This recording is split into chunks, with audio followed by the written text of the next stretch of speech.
You lie dying in a hospital bed, surrounded by family, your body completely eaten up with cancer. Time has run out for you in this life. As you lay back and slowly let go, what awaits you is so much different than anything you could have ever imagined. The monster's yellow gaze was directed thoughtfully out the large frame window that dominated the wall behind his desk. Behind the glass was a large cavern lit with a dancing red glow. Inside the lake, scores of wailing people could be seen wading through the pool, screaming in agony, and even though their cries could not pierce the thickness of the glass window, the muted agony and terror visible on their faces transferred the terror of the situation to the 5 seated guests. All 5 were trembling and breathless. This is the beginning of a short stay in hell, or at least a version of a retelling of Soren Johansson's first moments after death. And as far as he can remember, this is close enough to how it began. Because you see, Soren isn't the one who wrote this down. He found this in a book around his 23rd to the 439th power day here in hell, within a library that is so vast that if I were to attempt to explain it to you now, it wouldn't make any sense. Look at me. I have covered many stories that I love and hold dear on this channel, but this one is different. I have read and listened to this many times and even asked many other creators to cover the story, but I haven't got any of them to do it. So I am not waiting any longer, and I need you to at least try to understand just how long time can be and how large the Library of Babel really is. Now, the first true lines that you read in this book are a very long time after Soren's first day. So much so that I don't have a way to quantify it. There's not a single comparison that I could make that any of us could even wrap our minds around just how long after. But even after all this time, the first thing that Soren tells us of is the one thing that stands out above everything else: love. Although I have loved many, there has been only one genuine love in my near eternally stretched life: Rachel, who fell to the bottom of the library without me. Did I know her for only so short a time? Strange how a moment of existence can cut so deeply into our being that while ages pass unnoticed, a brief love can structure and define the very topology of our consciousness ever after. I'm getting ahead of myself. And I suppose that I am too, so let us return back to that first day in hell when Soren first arrived, along with 4 other terrified people in the office of a large goat-legged, horn-headed, clean-shaven demon.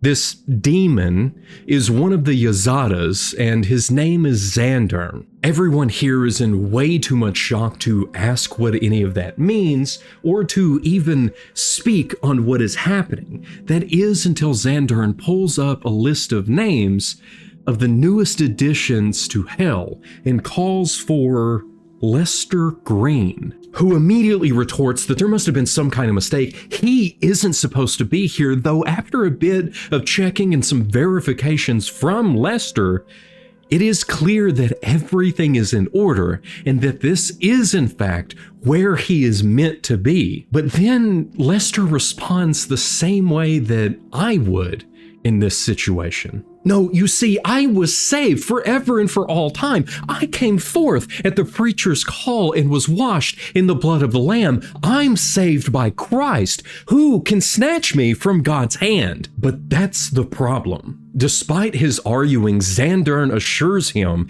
if he was Christian, he is now in the right place, as the one true religion is Zoroastrianism, which if you knew anything about Zoroastrianism, you would have guessed that the moment that Xandern said he was one of the Yazadas, which in simplest terms are the angels that help the one true God, Ahura Mazda. Now, I am not an expert in Zoroastrianism, but neither are any of these people before Xandern. They have never even heard of this religion, though the part that matters most to them right now is the hell within this religion, which turns out to be for their edification and wisdom. And yes, while it is a punishment, it at least is not forever. So those people will get out? The woman continued, pointing shakily to those in agony outside the window. The demon considered for a moment. I probably shouldn't tell you this. Well, no harm done. I've never really agreed with the policy anyway. But that's all just make-believe. We keep the office window showing that scene just to get the new arrivals to take things seriously.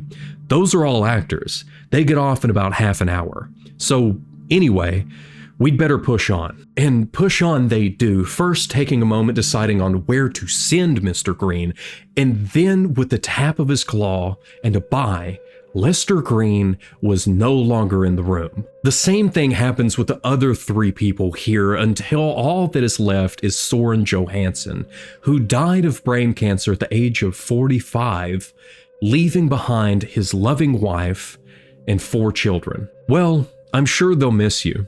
Looks like you were a good husband, good father, not a bad Mormon. He smiled. You would have made a good Zoroastrian. Now, what hell for you? Let's see. You like to read. In fact, it seems you loved books. Interesting. Suddenly, the demon looked up. Bye. And so it began. Soren is sent to a hell that is based upon the short story The Library of Babel by Jorge Luis Borges, which you can find online, and I'll be sure to leave a link in the description to save you some time, but I will also leave a link to the library itself. Yes, this Library of Babel is a real thing that you can search with the power of the internet.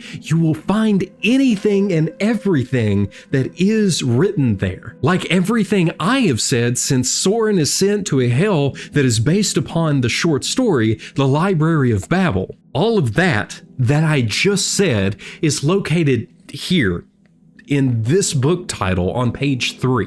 Now, there are a few differences between what we would find here in this book and the original story versus the online version, with one of the biggest ones being a restriction for how many characters you can search at any given time. And it's limited to 3,200 characters, but still, there is nothing that you could come up with that would not be found within the library. Any comment, every comment you could possibly make on this video is there in the library. But so is every variation of every comment that you could possibly make. For example, if you were to comment on this video, nice video, this would of course appear in the library countless times, but so would also Vice Nitio, Ice Videon, C Videoni, E Videonic, nice video, nice video, nice vid-eo, nice v-dio, nice v-edio. Many more variations like this, as well as all of them being in different orders, all appearing within different books, some of them having spaces, some of them not.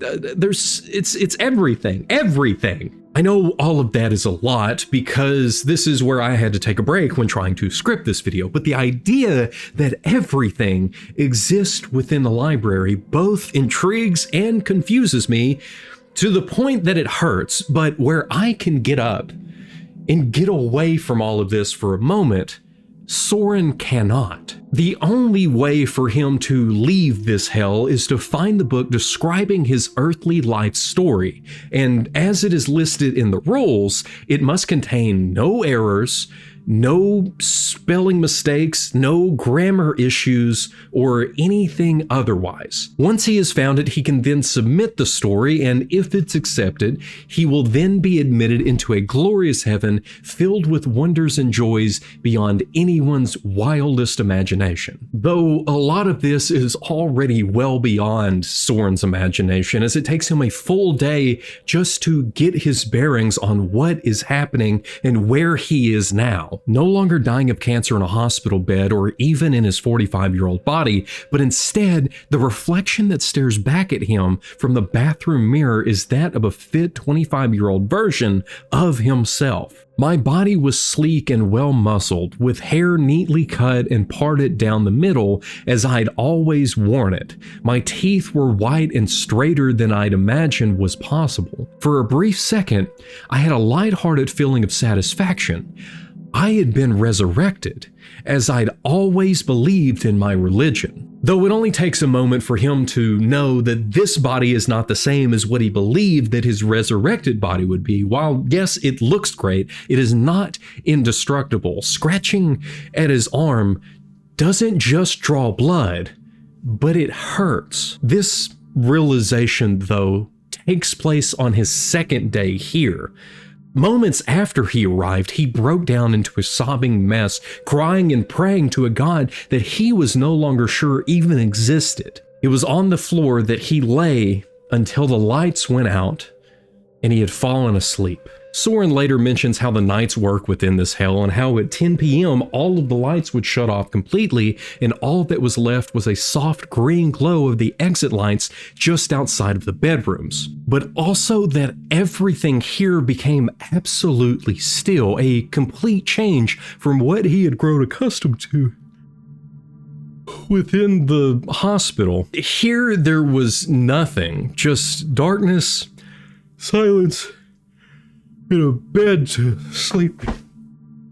This is your last chance. You can turn back and experience this story without any spoilers from me right now. You can go and get a copy on Amazon, or you can even listen to it on Audible with my link down there. You can get it for free, okay? Audible will just give you the copy if you don't already have an account, and even if you do, it's not very expensive. Go and check this story out. It's that amazing. You can stop this video and then come back afterwards. The next morning, the lights came back on at 6 a.m. And this is known because there is a large clock always nearby, along with a digital readout of the year and day that reminds Soren just how long he has been here. Now, some of you picked up on him seeing his reflection in a bathroom mirror. So that's where we will start, in the bathroom, and then work our way back out to the library so you can get a better understanding of this hell. Hopefully you can see that. It seems like it came out much smaller than I expected, but this is my understanding of how everything within the library and the break areas and the bedroom and the bathroom and all of that is set up.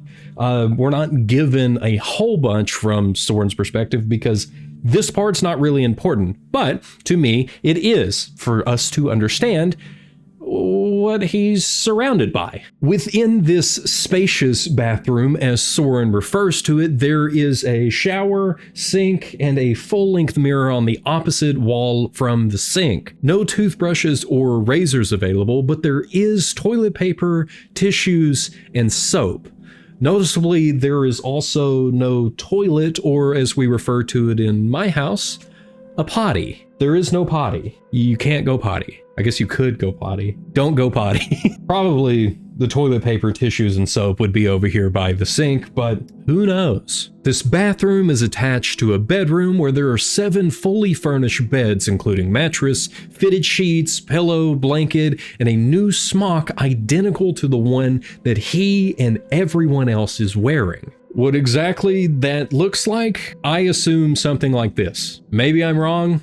I don't know about the whole clothing situation, just that you always have a new one available. Now, stepping out of this bedroom, it appears that there's a little bit of a chaseway that would then end with a water fountain next to the doorway, leading you back into the break area between the bookshelves. This break area would then have a clock, the book slot where you could submit your story, a list of the rules of this hell, a kiosk where you can request any drink or food of your imagination, as well as a stairwell that will either take you up or down a floor. Now, these break areas happen about every 300 to 400 yards in between the shelves themselves, and the shelves appear to be about 200 feet in length before it begins another one right next to it, and they are about 1.5 feet high per shelf, and there are 5 shelves high from my understanding, meaning that the bottom part of the top shelf would be at 6 foot high, which already, that's a lot of books in between each of these break areas. Now, on the opposite side of the 12-foot hallway from the books is a railing that is about 4 foot high, and the metal tubing that is used for the railing appears to be the same as what the beds are made of. And from remembering everything that happened in the story, there is not a moment that anybody moves the beds or tears one out of place. So they, along with the railing, appear to be permanent fixtures here within the library, making it seem very industrial, which would also match the very drab grayish carpet that runs the length of the library on every single floor that you would expect to see in any public building. Looking past the railing, though, you would see a near 100-foot gap to the other side where there is more of the same, more books, more break areas, more floors, whether you're on the left side or the right side of the library, up or down, it's all more of the same. It extended down the endless hall until it disappeared in a vanishing point, almost as if I were looking into parallel-facing mirrors that give the illusion they go on and on forever. Looking across the railing to the other side of the chasm, which seemed to be as bottomless as the corridor seemed long, I could see I was on an upper floor of a vast building. The floors on the other side of the chasm looked like a series of matching floors to the one on which I stood. The floors across the 100-foot span extended upward and downward as far as the eye could see. Upon every floor were rows upon rows of books, millions of them. You will see soon what a terrible underestimate this is. These little moments are my favorite throughout the book, little instances where current Soren interjects his own retelling to comment on the mistakes that he believed so long ago. Just as one of the mistakes that I made at the beginning of this video by doubting the memory of Soren about his first day, or even any day that he has spent here, because he can perfectly recall it all, his entire life on Earth, down to every single detail, to everything that has ever happened to him here in this hell. It's revisiting these moments through rereading this story that just make me want to laugh with insanity at how small of an understanding I had about the size of this place. But we'll get there. The genius of this story is the progressions it takes in stretching your understanding. The start of this understanding begins with the rules that are posted at each one of the break areas, where it's explained that this hell is based on the story of the Library of Babel, that you need to find your story to get out, that each floor contains a copy of the Book of Zoroastrianism, which was done by special arrangement, that the food kiosk will provide whatever food you ask for, along with 9 rules that seem to mostly be worded as suggestions. Like, number 1 is, please be kind. Treat others as you would like to be treated. Failure to do so will bring unhappiness and misery to you and your fellow citizens. This is not a strict rule. This is only advice for everyone to make their stay here easier. Make your stay in hell just a little bit easier. 2, 3, 8, and 9 are all the same as number 1, from a reminder that you will not be here forever, and 2, to a request to leave all towels on the floor if you wish to have them cleaned in 3, and another request not to mar the library materials as repairs are made nightly, but they would like to keep repairs to a minimum in 8. And finally, another reminder in 9 that all of this that is happening to you is for you to learn something, but to not attempt to figure out exactly what that something is, as that can be frustrating and unproductive. Numbers 4, 5, 6, and 7, however, are rules on how the library operates. Number 4, books not in your possession will be returned to their original place on the stacks every night. A book will be considered in your possession if you are touching it. Number 5, if you are killed, you will be restored to life on the following day. Please try to avoid death as much as possible. Number 6, all contracts, bonds, commitments, covenants, pledges, and promises entered into prior to your entering hell are null and void. This includes, but is not limited to, debt, marriage, natural births and adoptions, requirements of citizenship, military obligations, student loans, etc.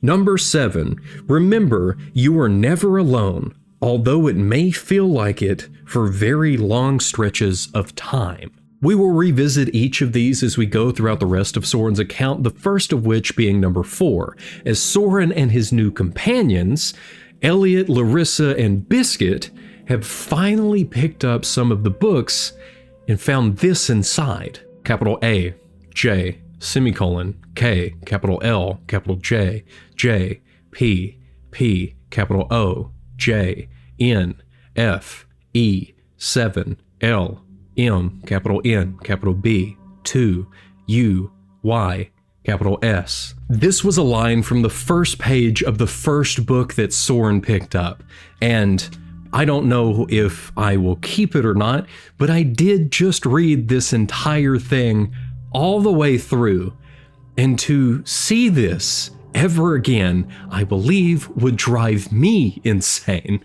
Leading to all of them grabbing a book, opening it up, clearly seeing that it is not their story, and then throwing it over the railing to let it fall for what seems like forever. It's Bob, or Biscuit as he's known by his friends here, who first begins to explain what this place is and how the Library of Babel works, and that it contains every single possible book that could ever be written of the same specific size, that size being 410 pages long, with 40 lines per page and 80 characters per line. As Biscuit speaks about the original story by Borges and how somewhere in this library there's a book full of nothing but A's, and another of nothing but periods, another of alternating A's and B's all the way through, and as he continues with different examples, a crowd of nearly 50 people gather around him to listen.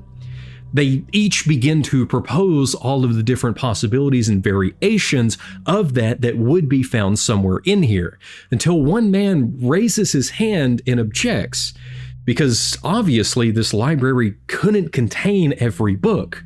War and Peace, for example, is longer than 410 pages. War and Peace is still here, though, only it's split up into separate volumes. And one woman proposes that the final volume, the rest of the pages are just blank. But another says that it could end with the life and story of Leo Tolstoy. Both, said Biscuit. There's even one with the history of Leo Tolstoy's nose hair completing the volume, but most are going to be pure and utter nonsense. Random characters with no order, mostly nonsense. So there's a version of War and Peace with the main character named Fred instead of Pierre, said a man to no one in particular, and another where Mark Twain and Huck Finn joined the war against Napoleon, added another woman, but mostly nonsense. Biscuit added again softly. Everyone was silent for a moment. Now it is beginning to sink in just how complex of a task they are up against, because the question is now, what about their own life story? Is it to be only one volume? What about 2? What about 10 or 12? After all, in here is not just everyone's biography, but different versions of that biography. Volumes of a second-by-second account of their lives, minute by minute, hour by hour, day by day, and a combination of all of them. In here, there exists a complete history of your big toe as viewed from the perspective of your shoe. This raises the question to everyone. Is the library infinite or not.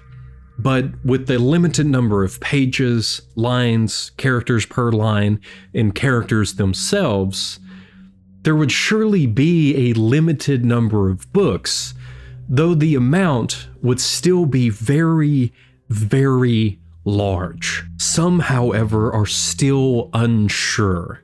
The idea of just how large it would surely have to be infinite. The crowd gathered around disperses, leaving Soren again with his companions and a new woman named Dolores. They get some food from the kiosk and continue to ponder the size and scope of the library. And again, we get another interjection from current Soren admitting that he was also skeptical at the time on whether or not the library was infinite, but he knows now that there is a finite number of books here within this hell, and tells us that we will see as eventually during his search, he met a man who had done the calculations and had found the number of books. But as for this night, his thoughts only struggle with the idea of the size of this hell that he finds himself in. How far was it to the end of the hallway in which we lived? Was it further than a mile? What if it were 100 miles? How many books would that be? What if it were 1,000? It wasn't that far, surely. Sure enough, the next morning, all of the books that they had thrown over the railing were back in their proper spots, just as rule number 4 stated. Days pass with nothing but the same, the search for their stories. The group is now grown by one more person, a quiet man named Sam, meaning that together, Soren, Elliot, Larissa, Biscuit, Dolores, and now Sam can look through the stacks a little quicker. Biscuit is the first one to find anything after a full week of searching, his discovery leading him to begin dancing and shouting for everyone to come and look at the phrase that he found in a book that is nothing else but nonsense. Sack it. No one is sure what it means or even if it has any meaning at all, but just as Soren attempts to voice his confusion, he sees that Biscuit has begun to cry.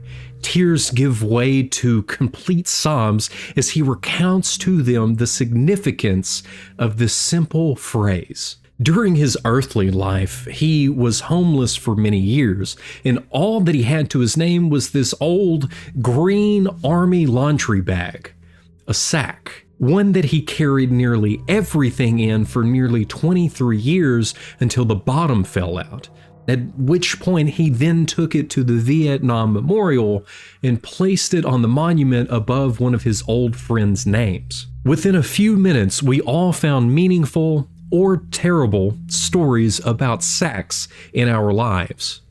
Biscuit, though, took it as a sign that all would be well. So much so that he kept the book, and just as the rule stated, it wasn't returned to the stacks during the night. Maybe he should have, though, because after a few more days of carrying this book around, he had placed even more meaning onto this random phrase, doing strange math with the line and page number that he found it on, until he comes to the conclusion of 10. He tells them all that it could mean 10 more days, or 10 weeks, but with the size of the library, he believes that the phrase, sack it, reveals to them that it will take 10 years of searching all day, every day, for them to find their stories. Oh, I said.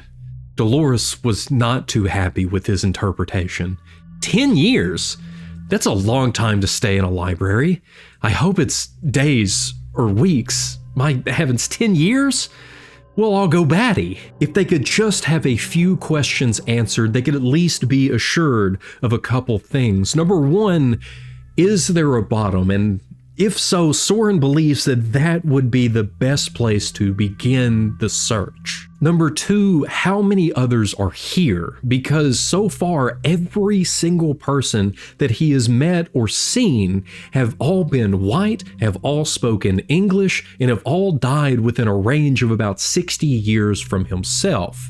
And Soren wondered, Is this consistent throughout the rest of the library? And number 3, how does coffee taste? Because as you'll remember, Soren was a Mormon for his entire life, and Mormons don't drink coffee. Though he admits that it is very difficult to break a lifelong way of living, and he struggles with the entire idea as, what if this is all some sort of strange test from the God that he did believe in? And after going back and forth and debating with himself on this idea, he ultimately does choose to give it a try, and with some guidance from the others, he settles on a mild mocha. It tastes like crap.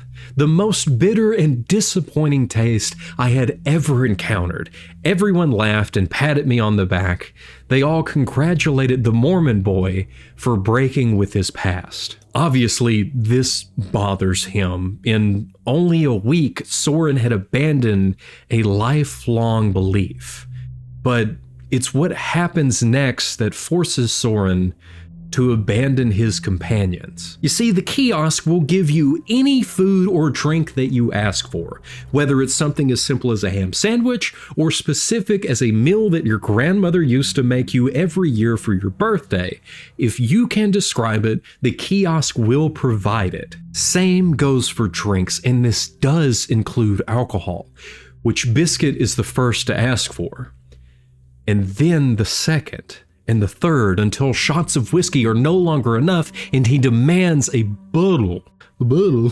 Everyone joins in, all of them drinking their fill, becoming absolutely plastered, calling for Soren to do the same and to drink up. The evil cup of coffee was already a big step for him on this day, and this is not one that he's willing to take, so instead, he begins running. And he found that he felt good. Finally, after spending so much time being sick, it felt good to run, and he felt like he could do it forever. And now was determined to find the end of the floor that he was on. With the ever-present clocks at each one of the break areas, he knew that he was on pace of a little under a 7-minute mile. With breaks, meals, and stops to speak to new people, he figured that he could run about 64 miles a day.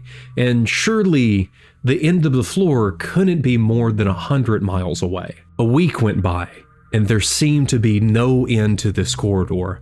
Sometimes I leaned far out over the rail, looked to the vanishing point to see if I could get a hint of the end of the corridor. Sometimes I thought I could see it, but it never appeared, and really I could not see anything but a vanishing point far in the distance. Straight on the shelves, ran until they disappeared in a tiny point that never changed, never gave a hint that I was approaching an end.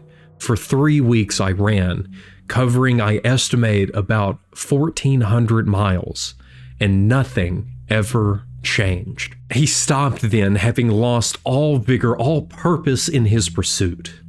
Everything was the same, including all of the people, everyone still being English-speaking white Americans, but none of them his friends that he had left behind, who he now missed, and began to run back to them. And after another 3 weeks of running, he found them again, and all of them sober. You see, addictions and hangovers are non-existent here in hell, but drinking still did seem to lead to one major consequence. You could still get alcohol poisoning. His friends tell him of a man named Jed who had drunk 3 quarts of vodka and died. A woman named Brenda had found him, and she tells Soren that he was as dead as a doornail, and that they had debated on throwing his body over the railing at first, but instead they decided to wait until the next day. But when they had got up on that day, there he was, completely fine, like nothing had happened. This time proving the reality behind rule number 5, that if you die, you will be restored to life on the following day. And all of that is really interesting, yes, but everyone is far more interested in Soren's story, the man who had ran over 1,000 miles to find the edge of the library. But it is his lack of a story that drives one man to madness, spouting that everyone else must not be real, that he is the only one that is there and that they are all creations, just like the books. A woman named Betty ponders the thought of over 1,000 miles of books. She's already searched so many and hasn't even found a single phrase that holds the same significance as Biscuit's sacket. Some others had even come up from lower floors to question Soren, demanding that he admit that he's just making all of it up. There's no way that he could have possibly have run 1,000 miles here. But all he says back to them is that they can go. They can go and see for themselves that the end is not there. But it's clear that everyone here is just disappointed that the size of this hell was just so much bigger than what they had imagined. Oh, how I wish I could just go back and just wipe this story from my brain and experience it all over again. To have that first thought of 1,000 miles of books, that's insane. That's so many books. They're going to be here for such a long time trying to find it. Look at me. You have no idea what it means. A long time to you right now is nothing. What's not nothing, though, is Betty. Soren likes her, so we ask what she wants from the kiosk. She seemed amused. Is this a date? I stammered and muttered something about being a married man. Look at the sign on the wall. You're not married anymore. She said, grinning from ear to ear. She looked radiant, like an angel or a Greek goddess. I just stared at her. Oh, yeah, I mumbled, but she was taking my breath away with every word she said. They ate and then they shared their stories. Soren speaks of his time on a Mormon mission in Maine, getting his master's degree in geology, stories of raising his kids, and of course, his death. Betty shares moments from her hard childhood in Mississippi with her abusive father, to having her first child taken away when she was still very young because she had been writing bad checks, to meeting her husband Jonathan of 52 years, how they had raised 5 kids together and how his death had nearly killed her. And while she believed that she would never love again, she was proven wrong and had outlived another 2 more husbands, both good men, but no equal to her, Jonathan. Do you ever think about meeting him here in hell? I asked. She looked at me with large, wet eyes and nodded. Me too, I said. I think any day she'll come walking up to me and say, "Hi, babe," and I let it go. We sat a while, stirring our sundaes, and then threw the dishes into the hole. We knew if we left them out in the morning, they would be gone, so why not enjoy the thrill of watching them fall into nothingness? I spent my first 2 years in hell with Betty. We had a fun time, but it turned out that other than our night activities, we did not have much in common. The relationship they shared was not for nothing, as in that time Soren struggled greatly with his sense of morality and what he had believed for his entire life between right and wrong. And he admits that if it wasn't for her, he might have jumped. And while he wouldn't have known at the time where that would have taken him, he knows now. Now, I know that we just had a 2-year jump with Betty, but the start of the next chapter adds another 100 years. Year 102 here in this hell, and so much has changed. A council of sorts has been formed, complete with a leader who they refer to as Master Treacle, and other positions just like that of a real university, with Soren even holding one of these positions as the professor of geology. And we actually pick up at the beginning of one of their meetings where many people are gathered around ready to hear this year's most significant text, including many people across the gap on the other side of the library who are just here to make fun of the council, but as always, they are ignored, and as always, they do become quiet when it is time for the music to begin. Music where Soren was supposed to play a part of an ensemble with his turkey bone flute, but it had been cleaned up last night after he had managed to hold on to it for the entire last year. In the last 100 years, not only had they become much more organized, but they had also become more creative, not just learning how to make flutes, but also stringed instruments from raw intestines, as anything that could be considered food could be ordered from the kiosk. Then after the Song of Prayers led by Professor Donaldson to the god of Zoroastrianism, Ahura Mazda, and then this year's most significant text is read and an award is given to the man who found it, Stu Sand, who discovered this text 3 months ago on level negative 56 in row 5, book 48 in area minus 388. Rachel got up to read the text. She was a good friend, and we had spent many a day in long talks and thoughtful conversation about the nature of life, reality, and the implications of this afterlife. She had been an editor of a literary magazine before Hell and now held a post in the philosophy group as professor of Hell studies. She received the book with great solemnity. She opened it. Reading from page 87, I quote, "The bat housed again 4 leaves of it. There was a deep silence as people pondered the significance of this passage." I want you to take a moment and to think about that sentence. After 100 years of an entire group of over 75 people searching this library every single day, this is one of the most coherent pieces of text that any of them have ever found. The year before's MST, or most significant text, was "Can Die Dogs Riverward?"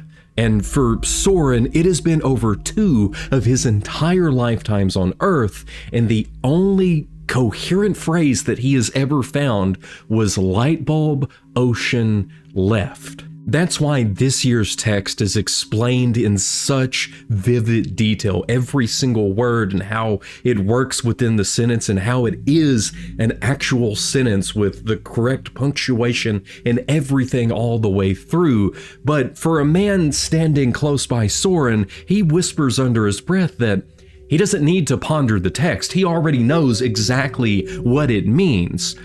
That it will be 1,000 years before anyone here finds even a paragraph that makes as much sense. Now, it's this that makes me wonder how long it would take us to find anything of significance with our online version of the library, even though it is technically smaller than what we find here within a short stay in Hell. Smaller since the online version is limited to lowercase letters, spaces, commas, and periods, but the version that Soren is trapped in also has uppercase and lowercase letters, numbers, and most standard symbols that you would find on any given keyboard, meaning that they have around 95 possible characters, which doesn't sound like a lot until you begin to do the math with the size of the books, and it's so much. Both of them are so much than what I can put into words, but for me, in my own searchings of the online version, the only thing that I have been able to find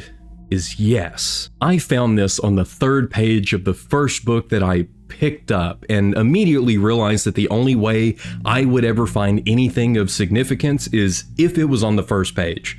I searched back and forth with the random feature, that way everything was closer to what it would be in the library. If I just searched with the search feature, well, then I'm just automatically finding whatever I want, and it's not the same as what Soren is experiencing. But I did this every single day of this last week, and immediately, within minutes, everything just blends together. There's no telling how much I overlooked or how much I missed, because all of it is just nonsense. I say this because I really do want to see what other people can find, and feel free. Go ahead, search for yourself. I would be very interested to see what our council would be able to find and what would be deemed the most significant text. And of course, with that, I am going to go ahead and open up the public community tab here on the channel so you can post it on YouTube and everybody else can see it, and then we can decide on what is the most significant text. But just know that if you were caught lying about finding something of significance by using the search feature instead of the random one, you will invoke the wrath of Dire Dan. What? I said sympathetically as I could, but I could guess what was coming. I'm sick of having nothing to look forward to. I'm sick of not having any dreams. I've spent 100 years, 4 times my earthly life, looking for a book that exists somewhere in an infinity of gibberish. I can't do it anymore. I'm sick of it. Rachel isn't having the best day, but what do you expect? This is hell after all, and after a moment of talking back and forth, Soren is able to get her to calm down and then ask her about her experience on the exploration of 58. All while his current love interest, Sandra, is staring them down, and even with Rachel telling him it's probably best that he leave, he knows that their relationship of the last 3 years is over. So again, he asked for Rachel to share what it was like to make one of the longest known explorations of the library to date. 8 of them set out, headed to the left in an attempt to find the edge of the library. Every day they would walk from morning till noon, stop for food, and then continue until near time for the lights to go out. After a month, they began meeting people who had never even heard of the university, and after a little over 6 months, they stopped meeting people altogether. For the next 4.5 years, there was nothing but the 8 of them, and the same repeating setup of the bookshelves and the break areas. It was on the anniversary of the 5th year that they all wordlessly decided to turn back. For Rachel, her final words of her experience were simply 9 years with 8 faces. It was horrible. But they weren't the only group to set out that day. Another went up, and they didn't return for 23 years, with one of them, Julia Hatch, who refused to turn around. After 44 years, they both wondered if she was still climbing the stairs. Again, Sandra scowls at them, and Rachel suggests that it would be best for Soren to return to her, but instead, they begin to ponder what is happening here, whether this really is a Zoroastrian hell, or if this is some other trial before a real hell of another religion begins. If this is all just another big test, is there a point to praying to Ahura Mazda if there was another hell where people must prepare the food that they are able to receive from the kiosk? All of these questions and so few answers. Before long, they looked up and realized that they're all alone. News had come down that someone around 100 floors up had found a full sentence, and everyone else had already started the climb to see what it was. Rachel, you can go if you want. I never got to finish because she kissed me. The deepest, most satisfying kiss I'd experienced in 100 years. We never did find out what that text was. Have you ever loved someone for 1,000 years? I would have bet it impossible, but that's how long we were together. 1,000 years we traveled the halls of hell together. Soren tells us that he doesn't even recall ever fighting, only how amazing their time was together. From all the laughter and slow conversations to absolutely absurd moments, as at one point they spent 50 years discussing dogs until they decided to just spend a few years pretending to be dogs. And another time when they had started an extremely elaborate game of tag that involved hundreds of people and lasted for over 12 years. We were a team, Rachel and I. Oh, how I miss her so much. I think our love could have lasted forever. I'm sure it would have. She was so... No, I won't cheapen it by trying to express it in words and short sentences. I loved her. That is enough. This is the same Rachel we are told about at the beginning of the book, but we have yet to make it through the events that led to them being separated. But one thing to keep in mind is that this is hell. The prophet of doom and truth had arisen to power and now commanded a very large following of tens of thousands. Dire Dan was said to be from the other side of the library and had been visited by God in the middle of the night. Their conversation could be summed up in the last line that God supposedly said to Dire Dan: "Teach them the horrors of a just God." This, of course, is an understatement of all that the Direites would do to achieve the will of Dire Dan. The torture that they would inflict on anyone who would not join them is beyond Soren's ability to describe. All that Soren and Rachel wanted to do was to find somewhere where there were no people, but instead they had become trapped like animals because the Direites controlled the borders in all four directions and even had help from the other side. There was nowhere for them to hide, and it was only a matter of time before they were found. One day, in the middle of a meal, two people came bursting out of the stairwell, sprinting for their lives with terror written across their faces, screaming, "Run!" No questions, only actions. Rachel and Soren bolted down the hall as fast as they could until they were cut off by a gang of the Direites ahead of them. Turning back just in time, they were able to make it into a stairwell, but from the direction on the other side of the library, it was nearly impossible for them to get away. If only they had turned left when exiting the stairs, maybe things would have been different. This decision has haunted Soren ever since, because by going right, they became surrounded by the Direites. Armed with clubs and spears made of bone, they slowly began closing in on Rachel and Soren. Rachel turned to me. She seemed surprisingly calm. "I love you," she said, a beautiful smile on her face. Then she climbed up the railing and jumped. Several arms reached out to stop her, to hold her back, but they were too late. Many arms grabbed me, however, and held me fast against the railing. I watched her fall.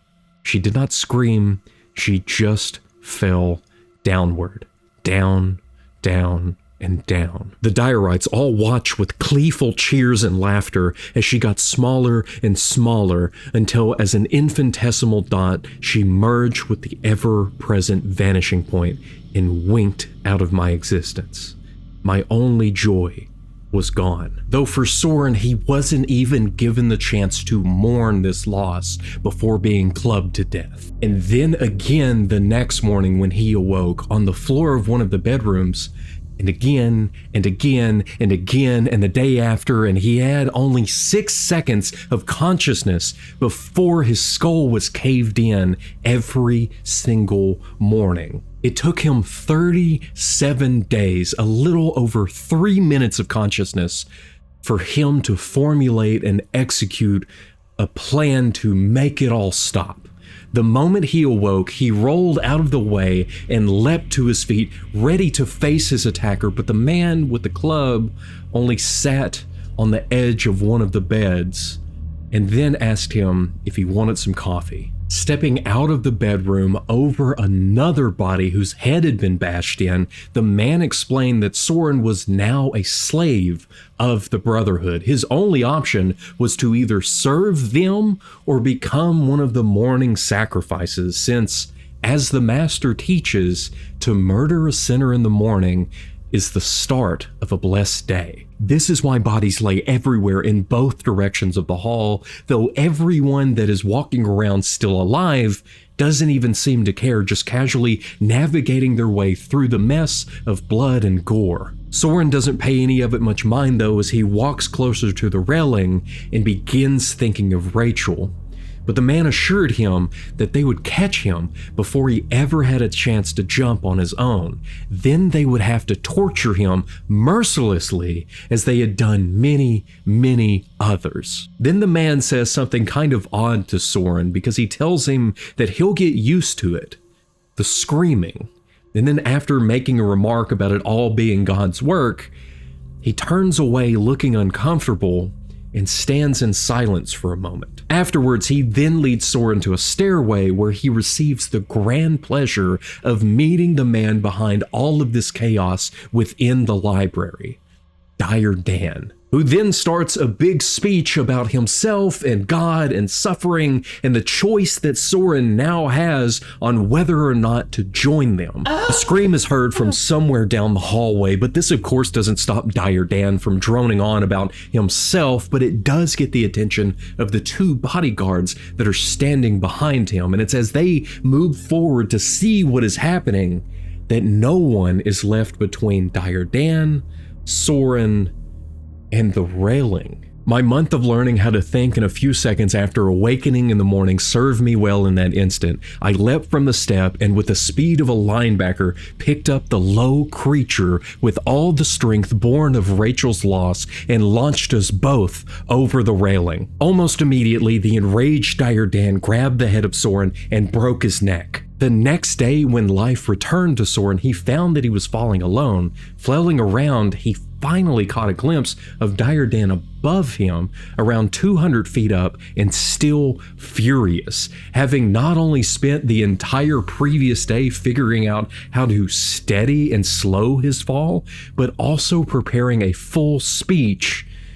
But he only made it through a few lines before diving straight at Soren and colliding head to head with him. When they both awoke the next day, Soren was now far above the heavier built Dire Dan, though this didn't stop him from attempting to scream up to Soren or even slow his fall so he could kill him again. It didn't make any difference now though, as they had become too far apart.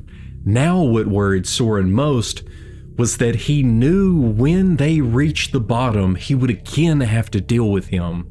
Though he also knew that he wouldn't be alone, as not only Rachel would be there, but so would many others that had jumped in their attempts to avoid Dire Dan and his terrible influence. But when would that be? Because Soren was falling at an incredible rate, and as he would later recall, the fastest he could fall was about 120 miles an hour, but he had already passed so many floors and so many people and still wondered if the travelers of the exploration of 52 had ever made it down this far. The strangest thing about all of this, though, was that he was enjoying his descent. With so few new experiences here in hell, this was actually quite nice. So much so that he had planned to climb back up to the top of the library when he found Rachel, and then jump again and fall all the way back to the bottom. But as for today, just before the lights went out, he caught his last look at Dire Dan, who was now so far below him, and then gone in the darkness. I stayed awake for hours, but just before dawn, that inevitable moment through which no one in hell has ever been able to stay awake, that strange hour when the books are returned, the dead are revived, and all wounds are healed, I fell asleep and did not wake until the turning on of the lights. Dire Dan was gone, and not only has Soren never seen him again, but he has never even met another person who has. He, like me, is lost in the library, alone. I wonder, does he still feel he is the fist of God? I can't help but wonder if Soren could eventually cross paths again with Dire Dan, even with knowing the size of a library and the amount of time that would be spent by both of them there in hell. I would still guess that it could be possible, and as much as I hate it, it would be highly improbable, because this also means that the odds of Soren ever crossing paths with Rachel again are even lower. One thing I am sure of, though, is Rule 7. Remember, you are never really alone, although it may feel like it for very long stretches of time. And another thing that both us and Soren would become sure of very quickly is that the kiosks are there for a reason, because if you don't eat or drink, you will die. And unlike any wounds that you might get that would be healed during that mystical hour of the night, hunger and thirst could only be quenched by the water fountain and kiosk. Days passed without food or water, and the waking hell around him becomes confused with memories in his imagination until everything went black and reset the next morning. The only thing that Soren could do to take his mind off of all of this was to practice his falling. Eventually, he was able to make a sort of flight suit out of the smock that he was wearing to allow him to slow himself and maneuver within the air. Though having enough time to die multiple times from dire Dan, die of hunger and thirst, and to learn how to fall better brought a terrible question to mind. How far down was the bottom? Far enough still that Soren doesn't want to chance dying of thirst again, so his plan is to fly between the 8-foot gap between the bottom of a floor and the top of the railing. I was flying right next to the railing, but was still falling too fast to get into the 8-foot span. I kicked out my legs nearest the railing and managed to get it inside. It hit the railing with such force that it felt like my leg had been ripped off and sent me spinning. My leg was broken and my femur had been torn from my hip. The tumbling did not help the pain. I had never been in that much pain in my life, either on Earth or in hell. The pain was so great that Soren went into shock and passed out, but instead of waking the next day with his wounds healed, he woke too soon. All of it was so unbearable that it forced him to do something about it, so with great effort, he finally was able to spin himself the right way and to have his head taken off by one of the railings. This failed attempt did not stop him from trying again. This time was a little closer, but 2 broken arms and a broken leg didn't leave him with enough limbs to fully make it between the gap. But luckily this time he didn't have to wait very long before his head met the railing. And then he got another chance the next day, which ended the same way. Finally though, somehow on his 4th attempt, he made it. He had landed on the floor. Both legs, both arms, and his neck were all broken, but he had made it. And because of his neck, he couldn't feel anything, though it didn't seem to stop him from passing out. Soren later awakes with a man staring at him, and he has a ton of questions for Soren that he can't answer, and it's through a series of blinks that he finally answers the man's last hurried question before he passes out. Would you like me to kill you? The next morning, Soren wakes in a bed, just taking it all in for a moment. The man is nowhere to be found, but the kiosk is waiting. He eats like a king, thinking of nothing but of how good it felt to finally be able to sit and eat and drink. Between his falling, being captured by the Diorites, and living in a constant state of worry from their presence for so long, he had forgotten how good it could feel to just sit and relax, which is exactly what he did for the majority of the day. He knew that eventually he would have to continue his fall, as it would be the only way for him to find Rachel, but he figured that it could wait just a little longer. It's a good thing that he did too, because the man returns that evening to check on him, and we find out that he has been descending the stairs in search of the bottom floor for years, and that the last group of people he had passed was about 3 weeks worth of walking above them. Though he is far more interested in finding out exactly what had happened and led Soren to being in such a sorry state. So Soren began his tale. And while the man had heard of violent gangs in the library, he had never heard of the Diorites, which was a huge relief. And the man admits that he too had contemplated making the jump himself, but was uncertain as he still wasn't sure if there was a bottom. And after doing the math with how far Soren had fallen, both of them couldn't believe that he still hadn't found it yet. By my count, Soren fell for 9 full days, which means that he traveled somewhere around 26,000 miles straight down. How much farther would it be until he found the bottom? Thankfully for Soren, this question would be given an answer after his 3-week journey back up. But the question on his mind now is, what book has the man found that he is carrying around in a pillowcase? He smiled and pulled it out. I found it on the 7,322nd floor down from Prime, he said, which meant nothing to me as his Prime clearly was not mine. He opened the book to a page that he had marked with a napkin and handed it to me. I was stunned. It read, "Breath comes to me in burst of joy, stones retched out bloody worms, worn red with the passing of licking patterns of salt. Y signal WU8 ampersand X X capital K capital J capital O capital P capital O L N S semicolon K K." I'd never read anything of such profound clarity in a library before.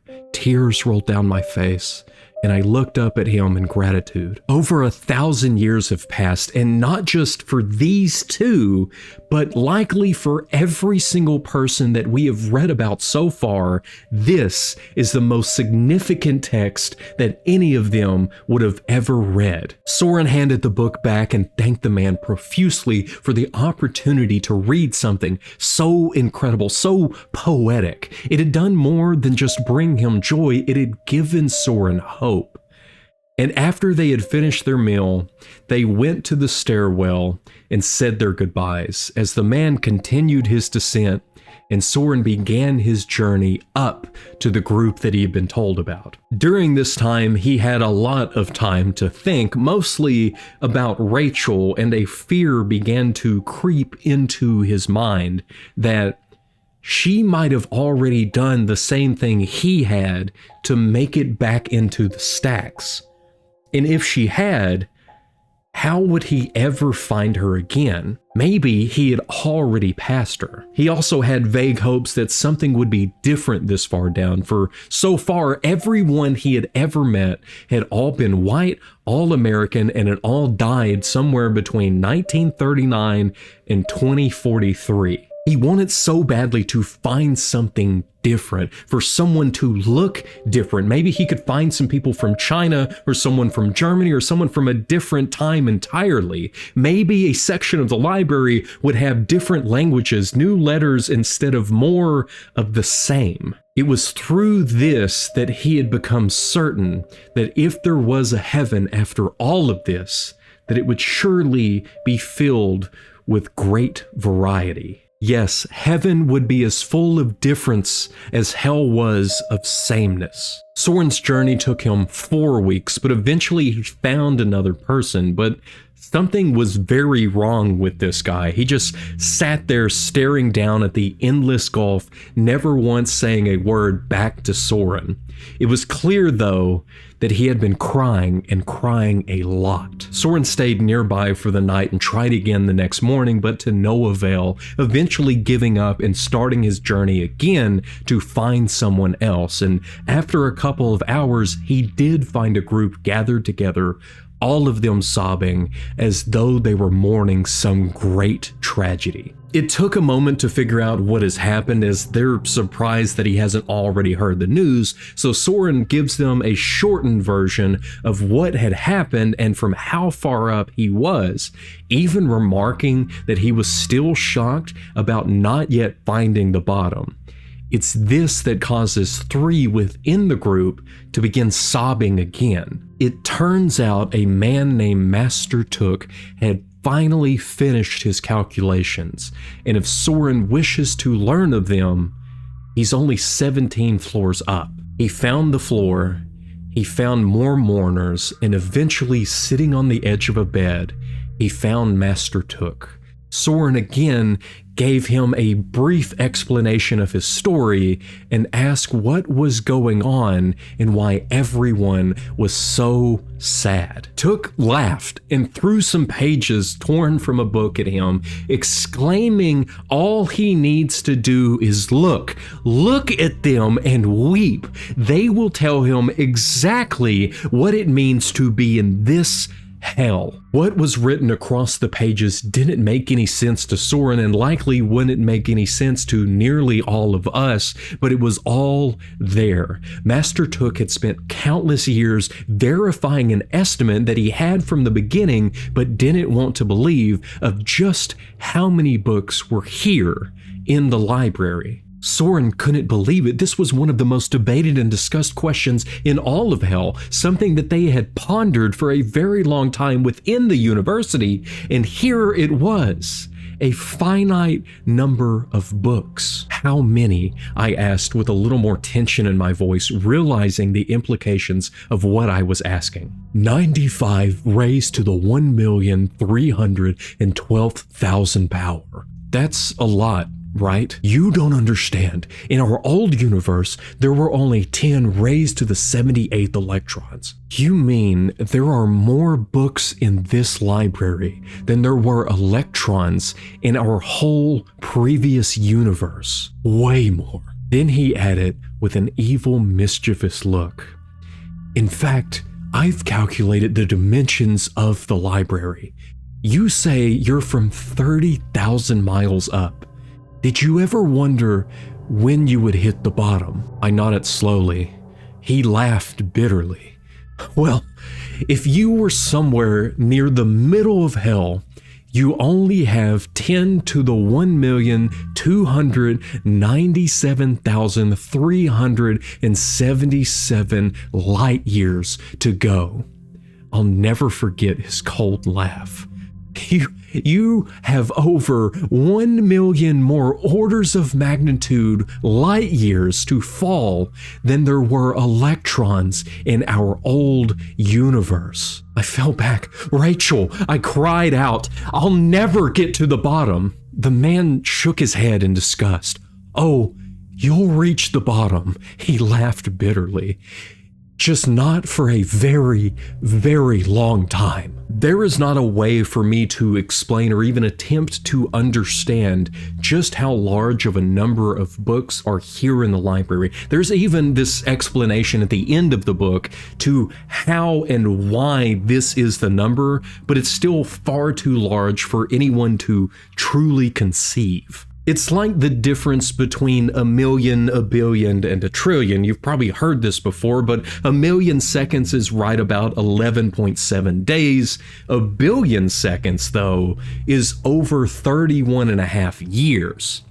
A trillion seconds is over 31,000 years. Like 95 to the 100th power would give you a number that is 198 digits long, but 95 to the 1,312,000 power, which is how many books are here in the library, would give you a number that is 2,594,744 digits long. A trillion is only 13. To hear it is one thing, but to live it is something else entirely. Though that is why this isn't just a library. This is hell. Soren's hell, where he has wandered for countless years after being given Master Took's calculations. So long, in fact, that the numbers seem to run together. At times, he would spend 100 years just searching the stacks for something, for anything. Oftentimes fantasizing of a day that he would see Rachel falling past him, and he would jump after her and they would cling on to one another and fall for a zillion years until they made it to the bottom. Though after eons, after so incredibly long, he still found it amazing that a love that was so brief in comparison could stand out so much. Never again did he have another love like Rachel, and also never again did he ever come across another evil group like the Diorites. He met many people, had few lovers, but rarely did any relationship last more than a year. Eventually, he would always continue his fall. After all, there was nothing more for him to do other than to find the bottom and begin his search. But each time right before he did, he would go to the kiosk, order a lamb shake, make himself a bone knife, secure it to his arm, and then jump. This way, he was able to fall day after day with only needing to experience a few seconds at a time. Could I keep living like this forever? How could I continue existing in this hell? And yet there was no choice. Existence goes on and on here. Finite does not mean much if you can't tell any practical difference between it and infinite. One thing that is never lost here in this hell, though, are the ever-present clocks at every single one of the break areas, always displaying the awful reminder of just how long it's been. Even when Soren would lose all concept of just how much time had passed when he was falling, he would inevitably always be greeted with the painful reality when he re-entered the stacks, which also had not gotten any easier for him or anyone else, as one morning he witnessed someone falling past and immediately jumped after them. This far down, finding anyone was a near impossibility. And Wand was not hard for him to catch. She was tumbling dead, missing one arm and one leg, but she still looked like an angel to Soren. He tied himself to her and hoped that they would be able to keep together through that weird hour during the night. And the next morning when they came to, they both rejoiced at the sight of one another. She had given up. She was on her 783rd attempt to make it back into the stacks.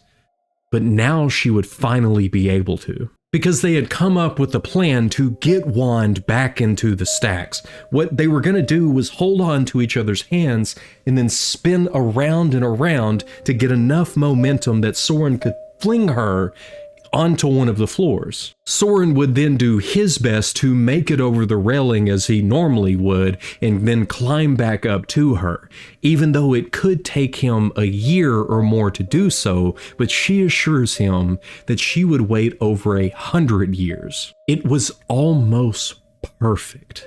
They had locked hands, started their spin, and Wand was launched into the stacks on the first try, but Soren slammed into the railing and had broken his hip and his back, but he knew that she had made it just before the blackness took him. It took him 4 attempts in the next 3 days to finally make it back into the stacks, and he had done the math and figured that he was falling at around 2,880 miles a day. That's nearly 62,000 flights of stairs, or about 3 months of climbing a day. But he was finally on his way back up to her. Anticipation is a gift. Perhaps there is none greater. Anticipation is born of hope. Indeed, it is hope's finest expression. In hope's loss, however, is the greatest despair. I never found her. I don't know what happened. I searched everywhere she could have been. I called her name relentlessly, but she was gone. I never found her. Maybe it was all an illusion, maybe he had missed her after all, or she never even existed. He didn't know, but was sure that she was now gone. All that was, and all that is left, is to search for his story. It's here that Soren runs out of words. So much time of nothingness passes, so much time where there is no hope and where he is all alone. He says that he could tell us of his descent all the way to the bottom, beginning his search and moving up light years upon light years of floors, countless books thrown aside. But what difference would it make? He is still yet to find his story, the one that will finally get him out of here. And he is also yet to ever find Rachel again. Between the ending and the beginning and all of his different interjections Soren makes throughout his story of hell, it is clear that he has found many books of significance and many things that would be classified as the most significant text of a year. But what I wonder is if he has come across my script for this video yet, or maybe even every comment that is on this video in alphabetical order. Did he find the list of all of the different channel members before or after the book that describes his earthly digestive history, where every meal was described and broken down into chemical composition as it was sent on to his intestines? He may even find the life story of Stephen L. Peck before his own, with this story at the end of it where he would learn that both of them were Mormons. I wonder if Soren would think that it's odd to read about himself from his perspective, written by someone else who also happened to believe the same as him. I would like to think that he wouldn't just throw this one away, but carry it around with him for an amount of time that neither him or I could ever express in words. Maybe he too would appreciate such a thought-provoking story about what comes after death and how long eternity would really be, and about the overwhelming power of love, even in the darkest of places. And if he were to find my story before his, I wonder if he would laugh at this part. A Christian recommending and praising a book that claims that the one true religion is Zoroastrianism, though I would like to think that he would understand, because eternity is an awfully long time to not at least consider what is waiting for us after death. I know there will come a time when I find my book, but it is far in the future, and I know without a doubt that it will not be today. Yet a strange hope remains, a hope that somehow, something, God, the demon, Ahura Mazda, someone will see I'm trying. I'm really trying, and that will be enough.